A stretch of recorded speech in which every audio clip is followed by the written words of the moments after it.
연일 계속되는 한파로 동파 신고 등 피해가 잇따랐습니다. 지난 주말에는 얼어붙은 수도를 드라이기로 녹이다 폭발 사고가 발생했고 진천 한 아파트에서는 5층 높이에 달하는 대형 고드름이 생겼습니다. 황정환 기자가 보도합니다. 2층 건물 내부 화장실 천장에서 수도꼭지를 틀어놓은 것처럼 물이 새고 있습니다. 청주 복대동 한 숙박업소에서 수도관이 얼어서 터진 겁니다. 투숙객이 머물고 있던 옆방에는 정화조가 터지면서 배관들이 산산조각 났습니다. 한층 위에 있는 3층 화장실입니다. 역류한 오물들로 인해 이곳 변기는 이렇게 떨어진 채 방치되어 있습니다. 최강 한파에 동파가 곳곳에서 속출하면서 배관공 기술자를 구하기가 쉽지 않은 겁니다. 결국 숙박업소 주인은 자체적으로 수리에 나섰지만 임시 방편에 불과해 며칠째 영업을 포기했습니다.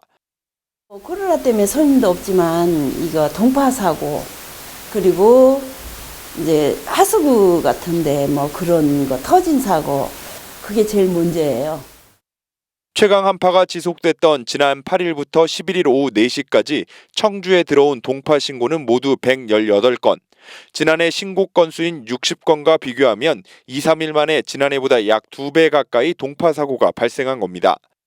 특히 이번 금요일, 토요일, 일요일 주말 경우에 수십 개씩 동파가 발생해야 했는데요.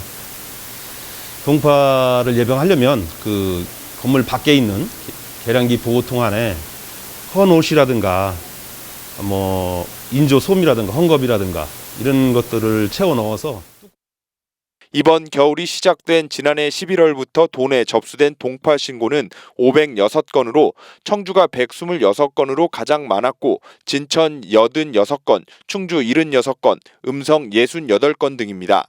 이날 수온주는 괴산 영하 16.6도, 제천 영하 15.6도, 청주도 영하 9.2도까지 떨어지면서 낮에도 영향권에 머물렀습니다.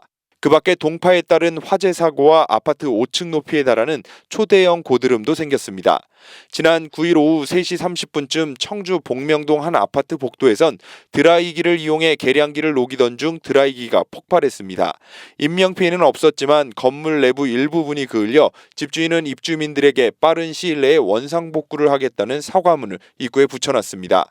앞서 8일 진천의 한 아파트 외벽에는 약 15cm 두께 5층 높이의 20m가량의 대형 고드름이 발생하기도 했습니다. 아파트 스프링클러 설비가 파열되면서 3층부터 7층까지 외벽과 베란다 등에 수많은 고드름이 생긴 겁니다.